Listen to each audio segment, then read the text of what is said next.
Les chaises désinfectées, un nombre limité à 200 personnes, toutes les mesures sanitaires ont bien été respectées pour la soirée d'ouverture du FIFAC. Le soleil quitte peu à peu la cour principale du camp de la transportation pour laisser la place aux lumières de la scène. La deuxième édition du festival, c'est avant tout un événement incontournable de la capitale de l'Ouest. Il faut que nous apprenions à vivre avec le virus.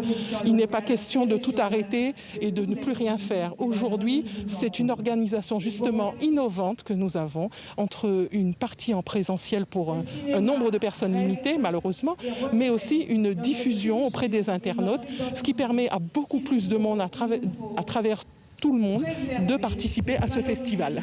Le Festival international de films Amazonie-Caraïbes a été créé pour mettre en avant ces régions. D'abord, c'est une compétition de films qui viennent d'un peu partout, de la zone Amazone-Caraïbes. Et en même temps, ce sont des journées professionnelles qui permettent à la filière d'être accompagnée dans son besoin de développement, surtout après avoir été frappée par une crise aussi difficile que celle de la Covid-19.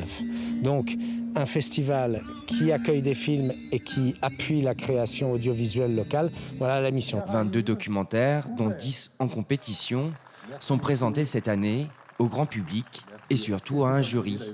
Vous savez, un film d'expérience, que ce soit un scénario, soit on a pris une claque, ce qu'on appelle vulgairement prendre une claque, soit on est choqué au sens bouleversé par ce film, soit on l'est moins.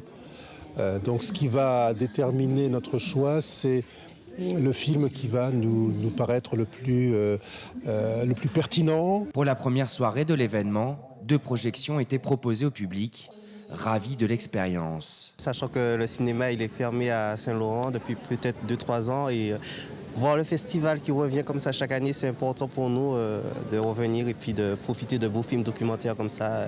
Déjà, pour la deuxième année, ça fait plaisir. Dès que j'ai entendu que le festival était en route, il était important pour moi d'être là et de participer. Pourquoi exactement ? Par rapport à l'année dernière, parce que ça va éveiller ma curiosité.